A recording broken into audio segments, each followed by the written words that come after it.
मेरे इस क्लास में, जिसमें मैं आपको इंट्रोडक्शन ऑफ हिस्ट्री बताने वाला हूं और इतिहास को कैसे पढ़ें, कैसे समझें, क्या क्या इसमें परिस्थितियों का समावेशन हो सकता है, इन सभी चीजों पे हम लोग आज के क्लास में चर्चा करेंगे। ध्यान रखिए, सफल होने के लिए हमें नीति निर्धारण करना सख्त आवश्यक होता है जीवन में।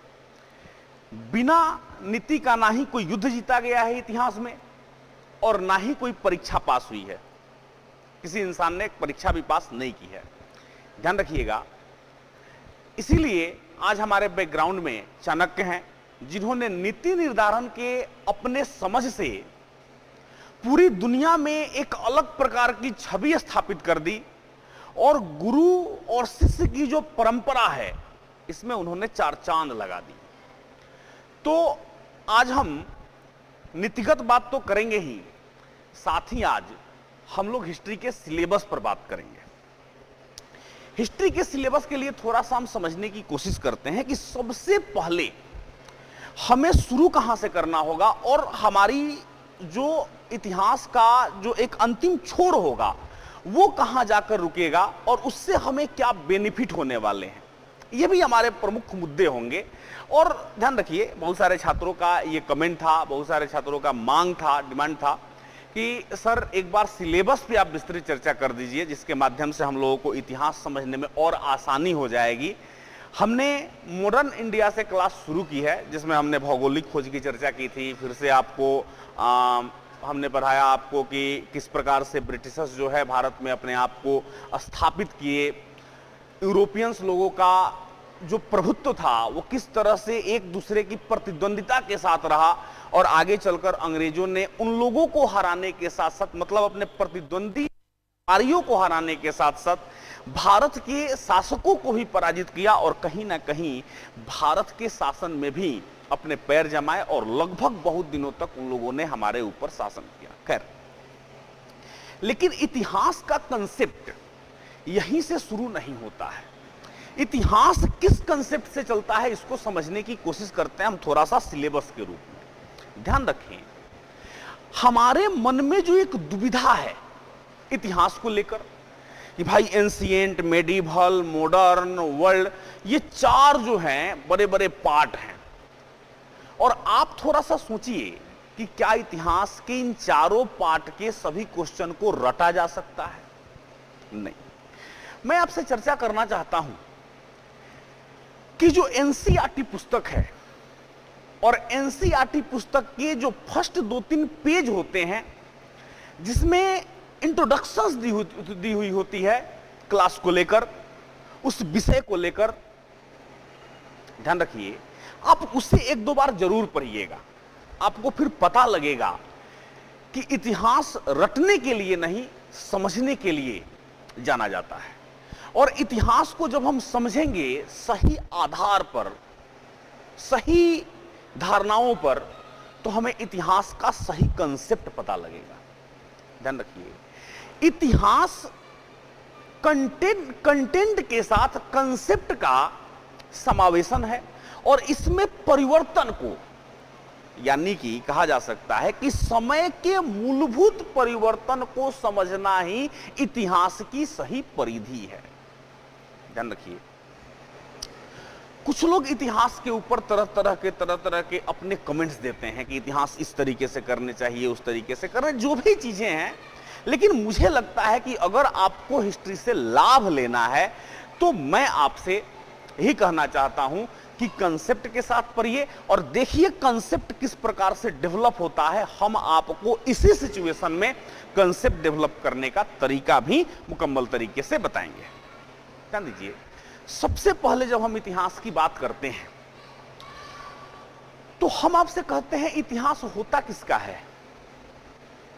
इतिहास जब भी होता है तो मानव का होता है। आपने किसी जानवर का इतिहास नहीं सुना होगा, क्योंकि जानवरों की कहानी होती है, मानव का इतिहास होता है। ध्यान रखिएगा, जैसे ही मानव की उत्पत्ति हुई, उस उत्पत्ति से लेकर आज तक का जो जीवन परिवर्तन है वही इतिहास का मूलभूत स्वरूप है फंडामेंटल एक्टिविटी है और इसमें हम लोग थोड़ा सा समझते हैं कि कैसे बैकग्राउंड से यहां तक पहुंचते हैं। सबसे पहले ध्यान रखिएगा कि इतिहास को समझने के लिए हम इतिहास के कालखंड को 3 भागों में डिवाइड कर देते हैं। कौन कौन सा? सबसे पहला प्री हिस्ट्री, दूसरा प्रोटो हिस्ट्री और तीसरा हिस्ट्री। प्री हिस्ट्री क्या है? ध्यान रखिएगा एक एक शब्द पर। प्री हिस्ट्री क्या है? तो प्री हिस्ट्री वह हिस्ट्री है कि जब मानव लिखना पढ़ना नहीं जानता था, मतलब जब मानव आया होगा उसी वक्त तो लिखना पढ़ना नहीं शुरू कर दिया होगा, उसके लिए उसे कुछ वक्त लगा होगा। तो मानव जब लिखना पढ़ना नहीं जानता था और उस वक्त के इतिहास का जब हम अध्ययन करते हैं तो उसे हम प्राग इतिहास काल कहते हैं, प्री हिस्ट्री कहते हैं। ध्यान रखिए कि मानव जीवन परिवर्तनकारी है। आप लोगों ने अभी कुछ दिनों में महसूस किया होगा और वर्तमान के परिप्रेक्ष्य में इतिहास का दृष्टिकोण रखना अपने आप में यूनिक कंसेप्ट है। और ध्यान रखिए कि जब हम यूपीएससी, पीसीएस या अन्य अदर कुछ ऐसे एग्जामिनेशन की बात करते हैं जिसमें मेंस की बातें होती हैं, तो वहां पर इतिहास के सही परिदृश्य और कंसेप्ट को समझना तो नितांत आवश्यक हो जाता है। क्योंकि अगर हम कंसेप्ट को नहीं समझे तो शायद परिभाषा गलत हो जाएगा और हम अच्छे से एग्जाम के क्वेश्चन को नहीं रन कर पाएंगे। ध्यान रखिएगा कि ये जो प्रागैतिहास काल की बात हमने की, प्रागैतिहास काल से मानव जब निकला तो प्रागैतिहास काल में हम जो पाषाण काल को देखते हैं, स्टोन एज को देखते हैं। स्टोन एज में चूंकि मानव स्टोन से ज्यादा अपनी स्टोन के साथ सक्रियता, निर्भरता उस पर दिखाता था, स्टोन से कुछ उसके ज्यादा कार्य हुए, जिस कारण उस समय को इतिहासकारों ने स्टोन एज कह दिया। अब ध्यान रखिए कि इस स्टोन एज को भी हम लोग तीन भागों में बांट कर पढ़ते हैं। एक पेलियोलिथिक एज यानी कि आपको पूरा पाषाण काल, मेसोलिथिक एज यानी कि मध्य पाषाण काल और नियोलिथिक एज यानी कि नवपाषाण काल। तो ये 3 कालखंड जब आप पढ़िएगा तो मानव का सही विकास का क्रम, तस्वीर आपके नजर में आ जाएगा। नवपाषाण काल में आप कृषिगत अर्थव्यवस्था से लेकर इन सारे चीजों की एक गति को देखिएगा जो कहीं ना कहीं मानव जीवन में परिवर्तनकारी उद्देश्य को बहुत ही तीव्र गति से आगे बढ़ा रहा है। और यही तीव्रता जो है भारत के कुछ क्षेत्रों में एक ऐसे सभ्यता को जन्म देता है जिस सभ्यता की बात केवल भारत में नहीं पूरे विश्व में होती है और पूरे विश्व के लोग उस सभ्यता के प्रभाव को समझने के लिए ललायित रहते हैं। हाँ, हम बात कर रहे हैं हड़प्पा सिविलाइजेशन की।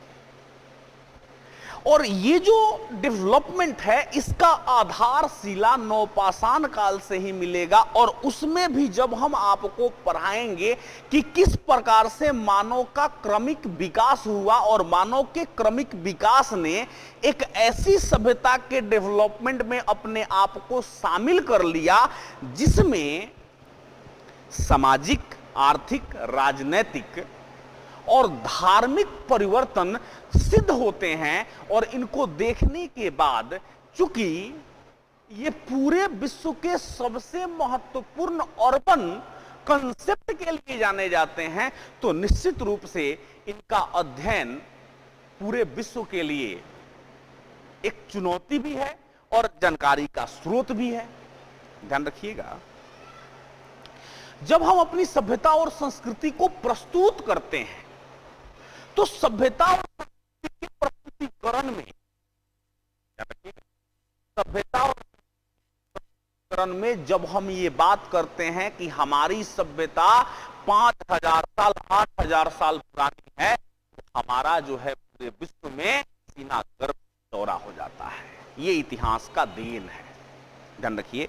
तो उसमें जब हम पढ़ेंगे इंडस वैली सिविलाइजेशन में, तो उसके समाज को देखेंगे, कैसे सामाजिक स्ट्रक्चर बना, फिर से उसमें किस प्रकार से व्यापार में आर्थिक अर्थव्यवस्था को जोड़कर देखेंगे, क्यों ये लोग अर्बन एरिया को डेवलप किए, और ध्यान रखिए ये डेवलप हुआ कैसे और इसकी संरचना उन्होंने कैसे बनाई थी, क्या इसका परिदृश्य था, आपको बिल्कुल नजर आएगा। मतलब ये सारी चीजें आप पढ़िएगा नहीं, मेरे शब्दों के साथ आप देखिएगा, ये मेरा उसकी अर्थव्यवस्था को रेखांकित करेंगे, उसके धार्मिक व्यवस्था को रेखांकित करेंगे, उसकी कुछ राजनीतिक पहलू को रेखांकित करेंगे। लेकिन ध्यान रखिए, ये जितने सारे हम कंसेप्ट बता रहे हैं आपको इंडस वैली सिविलाइजेशन के, इंडस वैली सिविलाइजेशन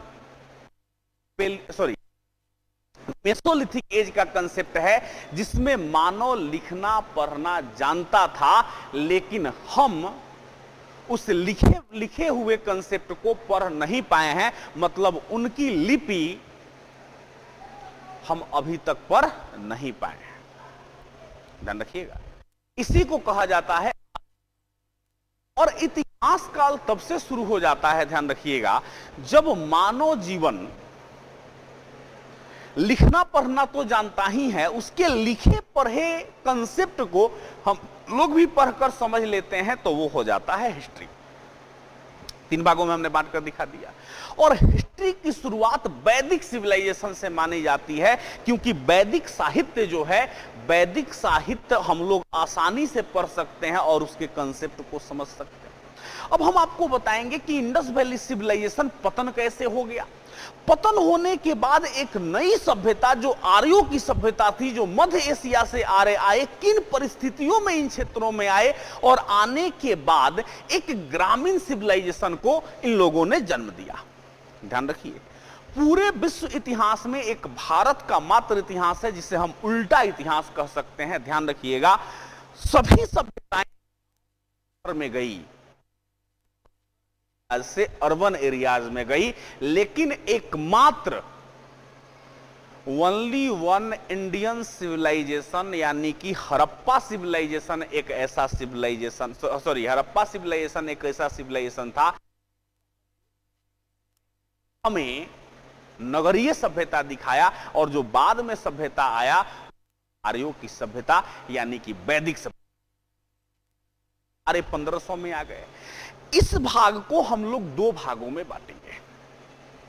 एक को कहेंगे हम ऋग्वैदिक काल, और दूसरे को कहेंगे हम उत्तर वैदिक काल। जब आर्य आए तो इन लोगों के सोचने का तरीका क्या था। एक इतिहासकार हुए मैक्स मूलर। मैक्स मूलर ने आर्यों को श्रेष्ठ कहा है। इनको श्रेष्ठ कहने के पीछे रियल जो कॉज है वो क्या था, ये समझने की कोशिश करेंगे, तो आपको पता लगेगा कि ये श्रेष्ठ इसलिए थे क्योंकि इनका सामाजिक स्ट्रक्चर जो है अपने आप में सराहना करने जैसा था। मतलब आज जैसा हम सोच रखते हैं कि हमें आगे बढ़ करके अपने समाज को इस परिगति में ले जाना है, वो पहले से ही उनके अंदर वो कंसेप्ट था। और ध्यान रखिएगा, दयानंद सरस्वती जैसे विद्वान ने कम बैक टू वेद कहा है, मतलब वेदों की ओर लौटो। तो वेद की ऐसी क्या खासियत रही है, ऋग्वैदिक संरचना में ऐसा क्या खासियत रहा है कि सारे लोग अट्रैक्ट हैं इस वैदिक विचारधारा पर। तो उसके समाज की संरचना को पढ़ेंगे, उनकी आर्थिक जीवन को पढ़ेंगे कि वो किस प्रकार से आर्य लोग मध्य एशिया से आए, और आने के क्रम में वो खाना बदोश का जीवन जी रहे हैं, और खाना बदोश का जीवन जीने के कारण ना उनका अर्थव्यवस्था ढंग से सेट है और ना ही उनकी सामाजिक संरचना अच्छी है। लेकिन वो जिस तरीके से भी थे, खाना बदोश ही थे, लेकिन राजनीतिक संरचना जो है कितनी बेटर तरीके से रची गई थी, इसको हम लोग देखने का प्रयत्न करेंगे। और तीसरी जो सबसे महत्वपूर्ण बात कि इसमें धार्मिक प्रक्रियाओं का आयोजन कैसे हो रहा था। उस समय भले ही लोग लिखते नहीं थे, लेकिन उनके पास ज्ञान के आदान प्रदान का व्यवस्था कैसे था, इन सारे चीजों को हम देखने की कोशिश करेंगे ऋग्वैदिक काल में। जब ऋग्वैदिक काल की प्रक्रिया को हम कर लेंगे तब हमारे सामने आएगा उत्तर वैदिक काल। उत्तर वैदिक काल की शुरुआत 1000 ईस्वी पूर्व से होती है और ध्यान रखिएगा कि उस वक्त उत्तर प्रदेश के एटा जिले के अतरंजी खेरा से लोहे का प्रमाण मिला और उस लोहे के प्रमाण ने पूरी व्यवस्थाओं के कंसेप्ट को बदल दिया। मतलब पहले जो व्यवस्थाएं चल रही थी, हम उसमें आपको एक कंसेप्ट पढ़ाएंगे ताम्र पाषाण काल, जिसे चालकोलिथिक एज कहा जाता है।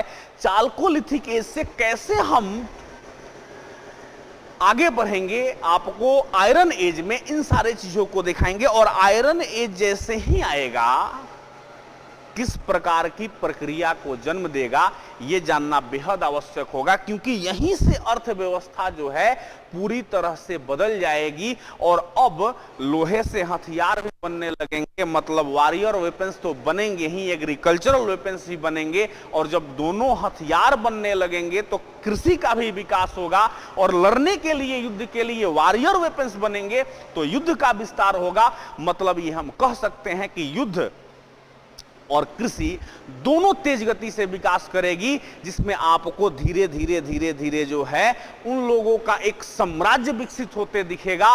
सबसे पहले जब आर्य लोग आए तो आर्यों के पूरे संगठन को, मतलब एक संगठन को जन कहा जाता था। और हम इसी में बताएंगे कि बैटल ऑफ दसराग कैसे हुआ रावी नदी के तट पर, और किस प्रकार से एक राजा ने 10 राजाओं को पराजित कर दिया, उनके क्षेत्रों पर अधिकार हो गया। मतलब एक भरत जन ने 10 राजा को हराया, उसके क्षेत्रों पर अधिकार कर लिया।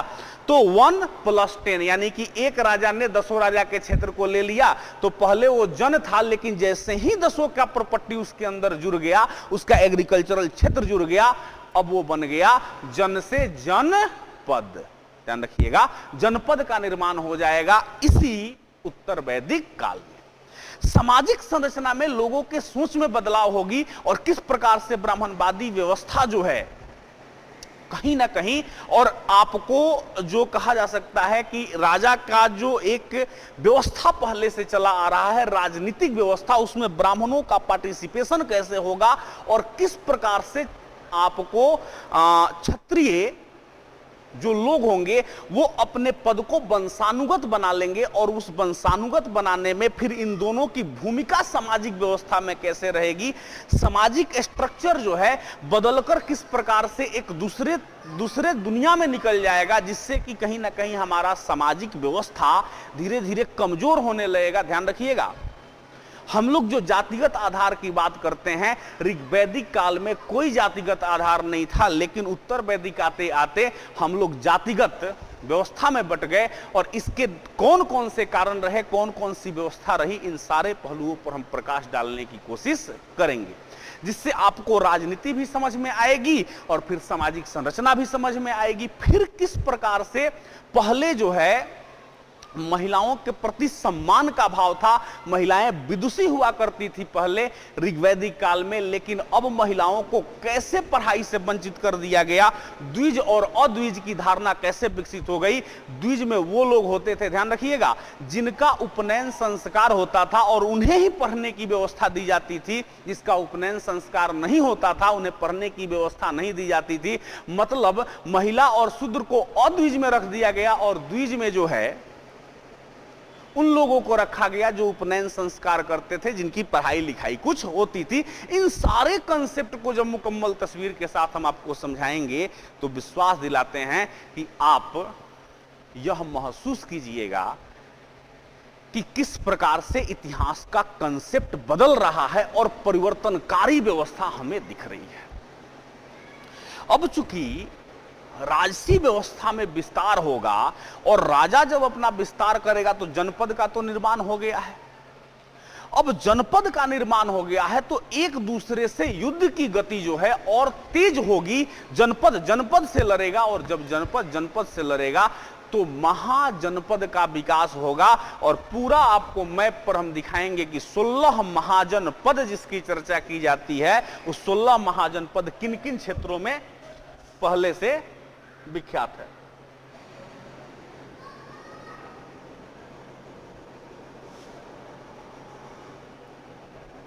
किस तरह से पहले से ये विख्यात है, ध्यान रखिएगा। नेक्स्ट प्रोसेस में आएंगे हम, तो हमें समझ में आएगा कि जब महाजनपद बनेगा तो उसमें एक जो महत्वपूर्ण महाजनपद और क्षेत्र होगा उसकी भूमिका क्या होगी, जिसे हम मगध कहते हैं। और इस मगध के इतिहास को समझने के साथ साथ भारत की व्यवस्था को दो धारा में हम बांट देंगे।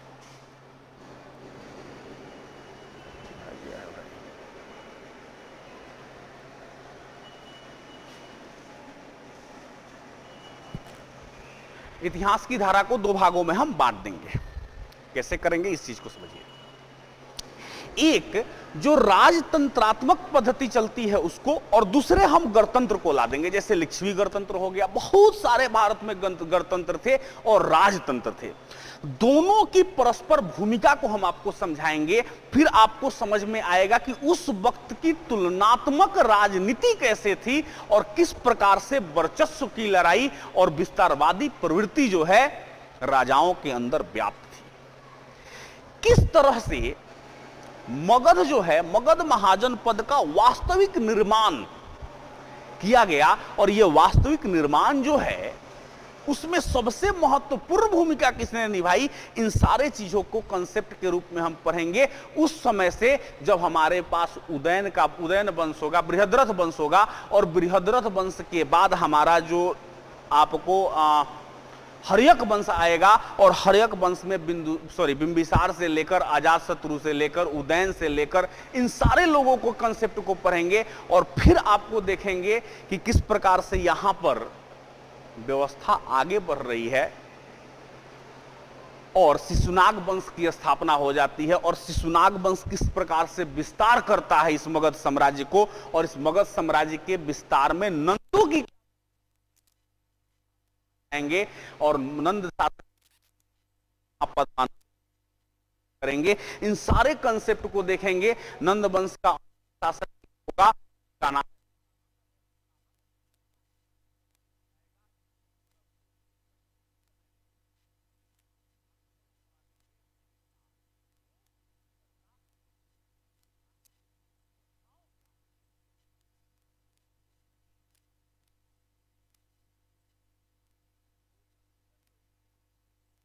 इतिहास का प्रस्तुतिकरण मेरे द्वारा किया जाएगा, ये विश्वास करिए।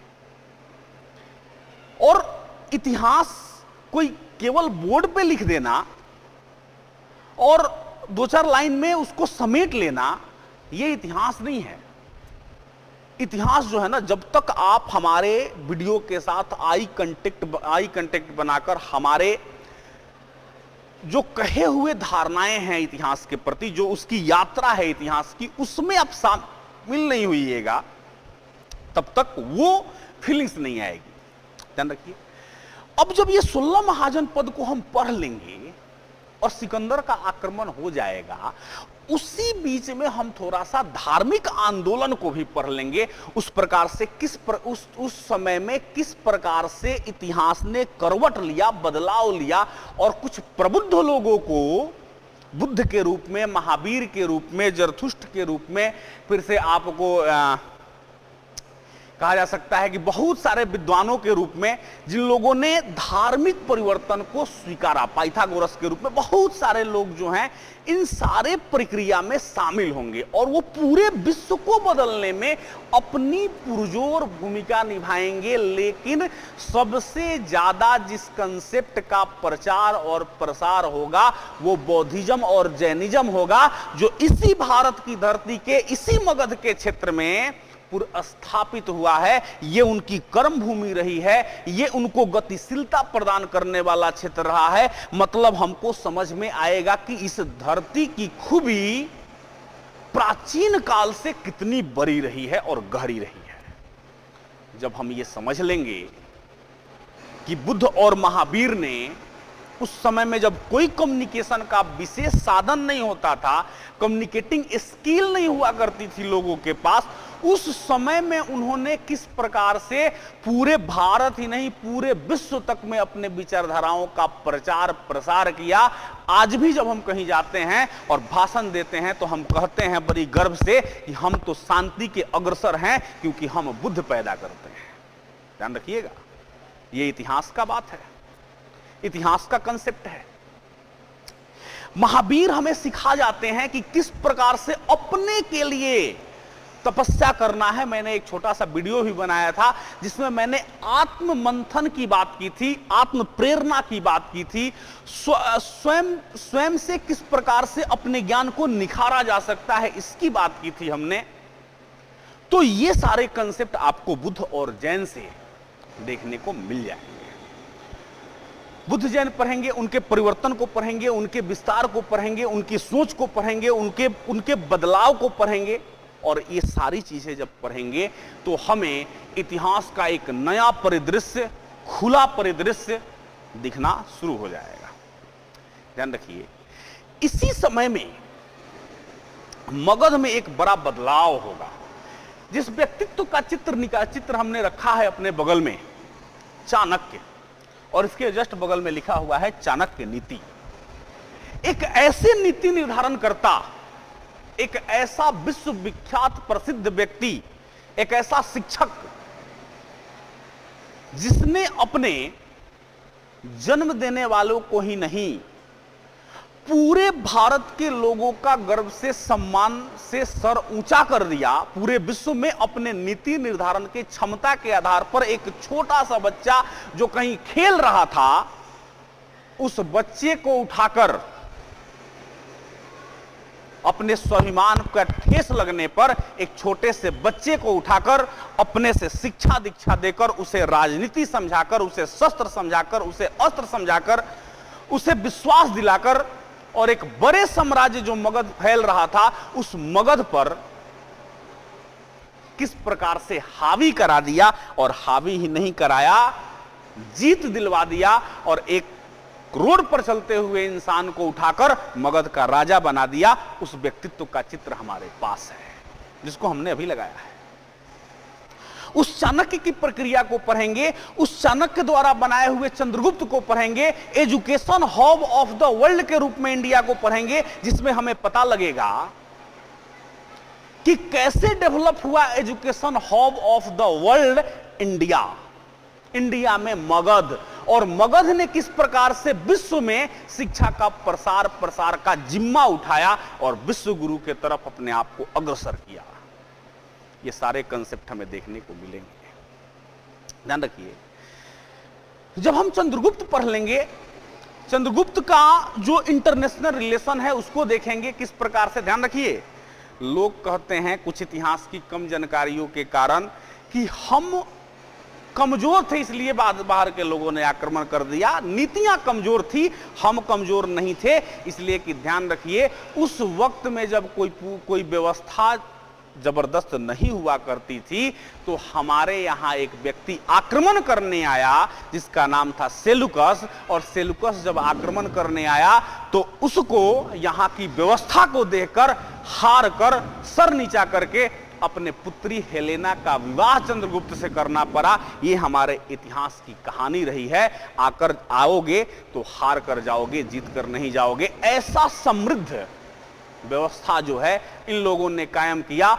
अखंड भारत के तरफ हम कैसे आगे बढ़ेंगे, चंद्रगुप्त के शासन काल में पढ़ेंगे, और ये चाणक्य की नीतियों से किस प्रकार सफल होगा, इन सारे चीजों को देखेंगे। बिंदुसार आएगा, बिंदुसार हो या आपको चंद्रगुप्त हो या अशोक हो, जिसको भी हम पढ़ाएं, सब लोगों ने सर्वधर्म सद्भाव के नीति को अपनाया। भले ही उन लोगों ने किसी पार्टिकुलर रिलीजन को माना, लेकिन उन्होंने साम्राज्य में कोई भेदभाव किसी के रूप में नहीं किया, किसी धर्म के प्रति नहीं किया। उम्मीद करते हैं समझ रहे होंगे आप लोग।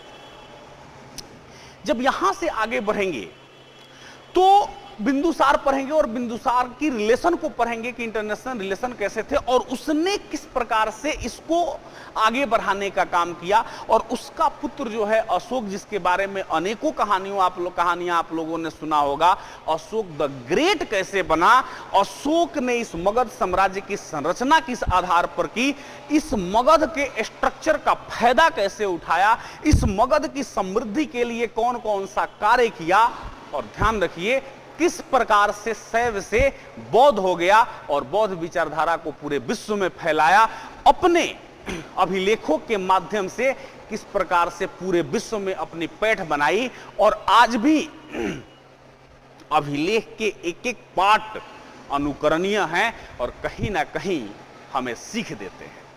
ध्यान रखिए, उसके अभिलेखों को पढ़ेंगे, उसके विस्तार को पढ़ेंगे, अशोक अपने आप अपना व्यक्तित्व किस प्रकार से निखार कर लोगों के सामने रखता था, इन सारे चीजों को पढ़ेंगे। और सबसे इंपॉर्टेंट कि मौर्यों के पतन को भी हम लोग देखेंगे, लेकिन उसके पहले चाणक्य ने जो नीतिगत योजना बनाकर अर्थशास्त्र लिखी थी, उस अर्थशास्त्र में जो उन्होंने प्रशासन की चर्चा की थी, उस प्रशासन को भी हम लोग देखने की कोशिश करेंगे, जिसके माध्यम से हमें पूरा administration of Maurya and economy of Maurya हमें देखने को मिल जाएगा।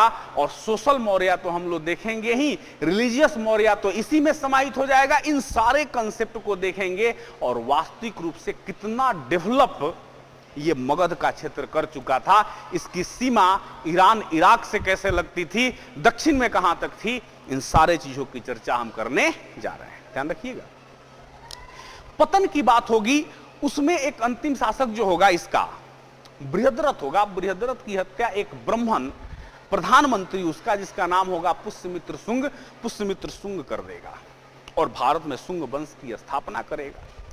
शुंग वंश की स्थापना के साथ ही ध्यान रखिएगा कि किस प्रकार की परिस्थिति उत्पन्न हुई, ये थोड़ा समझने जैसा है।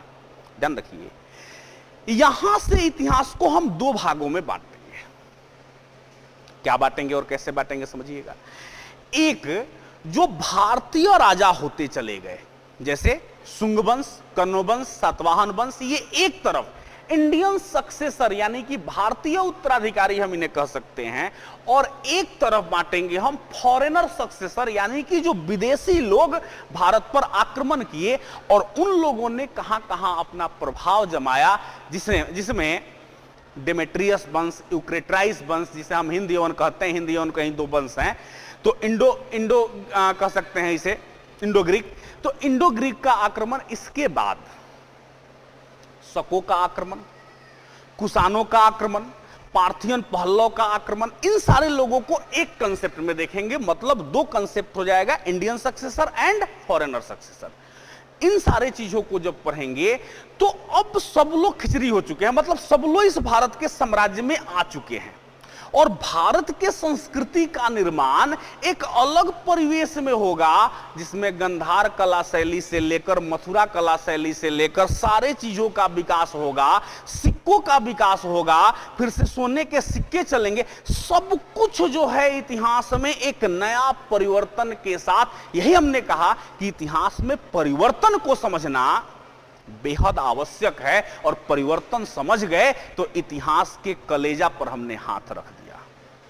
ध्यान रखिएगा कि यहां जब ये सारा कुछ पढ़ लेंगे हम, तब हम एक मुकम्मल तस्वीर भारत का देखेंगे और उसमें एक साम्राज्य जिसे गुप्त डायनेस्टी हम कहते हैं, गुप्ता डायनेस्टी को लाएंगे और इस गुप्त डायनेस्टी का प्रचार प्रसार दिखाएंगे। दक्षिण के बकाटक वंश से लेकर यादव वंश से लेकर इन सारे चीजों को पढ़ने की कोशिश करेंगे। और आगे के समय में जैसे ही हमारा गुप्त साम्राज्य समाप्त होगा, हम संगम में चले जाएंगे और संगम में जो 3 संगम हुए और उनमें जो विद्वानों का मिलन, संगम को मिलन कहते हैं, मिलन हुआ और इस मिलन से किस प्रकार से ग्रंथों का विकास हुआ, शिल्पाधिकारम, मरी मेखलई, जीवक चिंतामणि, इलांगो वाडिगल, थिरु तक का थेवर, ये सारे ग्रंथ जिसके बारे में आपसे क्वेश्चन पूछे जाते हैं, इन सारे चीजों की हम चर्चा कर लेंगे। गुप्त साम्राज्य में मंदिरों का विकास, धार्मिक परिवर्तन, समाज का विकास, सामंतवाद, गुप्तों की राजनीति, गुप्तों का प्रशासन, गुप्तों की सामाजिक व्यवस्था, गुप्तों की आर्थिक स्थिति, इन सारे कंसेप्ट पर हम विस्तृत चर्चा करेंगे। और सामंतवाद में एक परिवर्तनकारी जो रहस्य है, इसको भी हम लोग देखने का कोशिश करेंगे। नेक्स्ट सिचुएशन जो है उसमें दक्षिण भारत के इतिहास में थोड़ा सा चोल पढ़ेंगे हम लोग। चोल साम्राज्य पढ़ने के बाद फिर हमें पता लगेगा चोल चेर पांड्य किस प्रकार से दक्षिण भारत की सीमा हमारे बनाए हुए थे और उनका विकास कैसे हुआ, मंदिरों का विकास कैसे हुआ। इन सारे कंसेप्ट को यहां पर लेकर चलने की कोशिश करेंगे। उत्तर भारत में पुष्यभूति वंश को लेकर आएंगे, जिसमें आपको बताएंगे कि हर्षवर्धन किस प्रकार से राजा हुआ और इसकी व्यवस्था किस प्रकार से थी, और इन सारे क्षेत्रों में बुद्ध, जैन, इन लोगों की धार्मिक व्यवस्था कहां तक पहुंची थी, इन सारे चीजों को लेकर हम आएंगे। हर्षवर्धन होगा, हर्षवर्धन के बाद हम चालुक्य को पढ़ेंगे। बेगी का, सॉरी, आपको बतापी का चालुक्य, बेगी का चालुक्य, फिर से आपको कल्याणी का चालुक्य। इन तीनों चालुक्यों की श्रेणी क्या थी, इन सारे चीजों की चर्चा करेंगे। आगे हम लोग 3 लोगों को देखेंगे जो सर्वाधिक लोकप्रिय होंगे।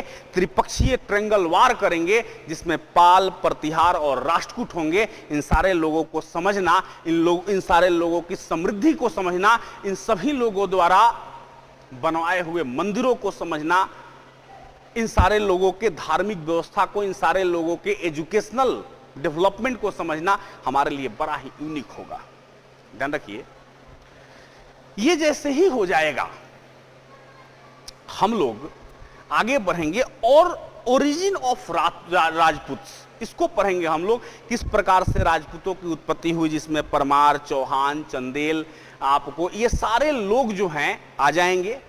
और इन लोगों के आने के बाद भारत की प्रक्रिया कैसे होगी, किस प्रकार से छोटे छोटे सामंत लोग अपने पूरे श्रेणी में बट गए होंगे, और तब उसी समय में पढ़ते हुए हम अरबों का आक्रमण करा देंगे, जिसमें 711 में मोहम्मद बिन कासिम आक्रमण करेगा। और इस आक्रमण का प्रभाव भारत पर क्या पड़ेगा, फिर गजनी का आक्रमण होगा। इस गजनी के आक्रमण के बाद गोरी का आक्रमण होगा, और गजनी और गोरी के आक्रमण ने भारत की परिदृश्य को किस तरह से बदल दिया, भारत नीतिगत रूप से कमजोर कहां हुआ, इन सारे कड़ी को पढ़ेंगे। और दूसरी सबसे महत्वपूर्ण बात जो हम लोग देखेंगे कि भारत में चौहान वंशीय शासक पृथ्वीराज चौहान जैसा शासक कहां कमजोर रहा, और किस प्रकार से भारत की संपत्ति को लूटने की प्रक्रिया अपनाई गई।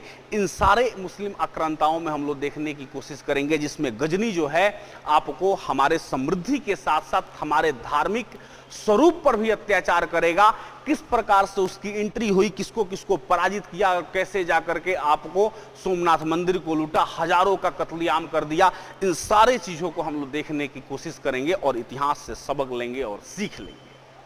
ध्यान रखिए, अगला जो कंसेप्ट है इस चीज पर ध्यान देते हैं कि जब गोरी आ जाएगा तो गोरी आने के बाद भारत के महत्वपूर्ण राजाओं को वो हराते आगे निकल जाएगा, और वो अपने गुलाम जिसको वो लेकर आया होगा, जिसका नाम होगा कुतुबुद्दीन ऐबक। कुतुबुद्दीन ऐबक अपने विस्तारवादी नीति से किस प्रकार से बख्तियार खिलजी को आगे लेकर आएगा और बिहार के नालंदा और विक्रमशिला विश्वविद्यालय के लाइब्रेरी को ध्वस्त कराएगा कि वहां से जो एजुकेशन की ओरिजिन हो रही है, उत्पत्ति हो रही है, वो बंद हो जाए, जिससे भारतीय लोग मूर्खता के शिकार हो जाएं और फिर उन पर शासन करने में आसानी होगी। इस कंसेप्ट के साथ वो आगे बढ़ेंगे और फिर 1206 में किस प्रकार से दिल्ली सल्तनत की स्थापना होगी, और दिल्ली सल्तनत में सबसे पहला जो वंश होगा गुलाम होगा, और गुलाम ही क्यों होगा, इस पर चर्चा करते हुए हम आपको बताएंगे कि गुलाम वंश में शासक कौन कौन से हुए। कुतुबुद्दीन ऐबक से शुरू करेंगे, फिर से इल्तुतमिश को लाएंगे, रजिया को लाएंगे, फिर से आपको नसरुद्दीन महमूद को लाएंगे, बलबन को लाएंगे, इसके बाद शमसुद्दीन क्यूमर्स को लाएंगे अंतिम शासक के रूप में, और फिर खिलजी वंश को स्थापित कराएंगे, खिलजी वंश की नीतियों को पढ़ाएंगे। फिर आपको तुगलक वंश को पढ़ाएंगे, तुगलक के बाद लोदी को पढ़ाएंगे, और लोदी के बाद दक्षिण में विजयनगर साम्राज्य और बहमनी साम्राज्य को पढ़ाएंगे। इन सबको पढ़ाने के साथ साथ इस्लामिक नीतियां जो रही, अर्थव्यवस्था के प्रति उनका जो एडमिनिस्ट्रेशन रहा, उसमें जो सुल्तान की प्रक्रिया रही, परंपरा रही, किस प्रकार से रही और कैसे उनका एडमिनिस्ट्रेशन संचालित होता था, इन सारे चीजों को देखने की कोशिश करेंगे हम। तब हमें पूरा क्लियरली समझ में आएगा कि इतिहास की धारणा कहां तक जाकर पहुंची है। ये हमारा जो होगा दिल्ली सल्तनत तक का पूरा कहानी होगा। फिर उत्तर भारत में लोदी वंश का सत्ता जैसे ही रहेगा, मुगलों का आगमन हो जाएगा और मुगल किस स्वरूप में यहां पर शासन करेंगे, इन सारे चीजों को थोड़ा सा देखने का कोशिश हम लोग करेंगे। इसमें हम लोग मुगलों की चर्चा कर लिए और मुगलों की चर्चा करने के बाद उसमें हम देखेंगे कि किस प्रकार से बाबर आया, बाबर ने कौन कौन सा युद्ध लड़ा और कौन से नीति को अपनाकर उसने भारत जैसे बड़े साम्राज्य और अपने से कई गुना ज्यादा सेना को पराजित करने का क्षमता विकसित कर लिया। इन सारे चीजों को देखेंगे, बाबर को देखेंगे, हुमायूं की नीतियों को देखेंगे, फिर उसी में शेर शाह को देखेंगे, फिर से शेर शाह को देखने के बाद किस प्रकार से अकबर बैरम खां के नेतृत्व में फिर से भारत पर शासन स्थापित करेगा पानीपत की द्वितीय लड़ाई से, और फिर किस प्रकार से अकबर के जाने के बाद आपको जहांगीर आएगा, जहांगीर के बाद शाहजहां आएगा, शाहजहां की नीतियां क्या होगी, जहांगीर की नीतियां क्या होगी, औरंगजेब की नीति क्या होगी, और इन सारे की नीतियों में कहां विश्वास होगा, कहां अविश्वास होगा, कहां इंफ्रास्ट्रक्चर डेवलप होंगे, कहां विद्वानों को संरक्षण मिलेगा, कहां रिलीजियस कंट्रीब्यूशन होगा, किस प्रकार से रिलीजियस माइंड हॉट होगा, इन सारे कंसेप्ट को हम लोग देखने की कोशिश में करेंगे। ध्यान रखिएगा, जब इसको हम लोग पढ़ लेंगे तो उत्तरवर्ती मुगल तो हम दूसरे कंसेप्ट में पढ़ेंगे ना, इसलिए कि वो मॉडर्न हिस्ट्री का टॉपिक है, तो उसमें हम लोग मॉडर्न हिस्ट्री की चर्चा कर लेंगे। इसमें हम लोग मुगल प्रशासन को देखेंगे, मुगल प्रशासन को देखने के बाद मुगल जो स्ट्रक्चर डेवलप हुए, इन सारे चीजों को देखेंगे जो हमने आपको बता दिया, अर्थव्यवस्था को देखेंगे, उसमें परिस्थितियां क्या रही इस भारत की, इसका पूरा आकलन करेंगे। और ध्यान रखिएगा कि इन सारे चीजों को पढ़ के समझने के बाद जब आपके अंदर जो इतिहास के प्रति भावनाएं उत्पन्न होंगी वो वास्तविक इतिहास होगा। और उम्मीद करते हैं कि आप लोग यहाँ तक समझे होंगे हमारे सिलेबस को। थोड़ा सा मेरा सिलेबस समझाने का तरीका अलग है, लोगों से जुदा है। कारण यह है कि सिलेबस केवल लिख देना सिलेबस नहीं है, सिलेबस पे चर्चा करना सिलेबस है। सिलेबस की वास्तविक जानकारी क्लास जैसा होना चाहिए। ये क्लास है आपके लिए और इसे आप देखिए। नेक्स्ट वीडियो का इंतजार करिए, जल्द ही नेक्स्ट वीडियो भी अपलोड कर देंगे हम। आप सभी को बहुत बहुत धन्यवाद। उम्मीद करते हैं आप घर में होंगे, स्वस्थ होंगे, पढ़ रहे होंगे और मस्त होंगे। ठीक है, धन्यवाद, थैंक्स।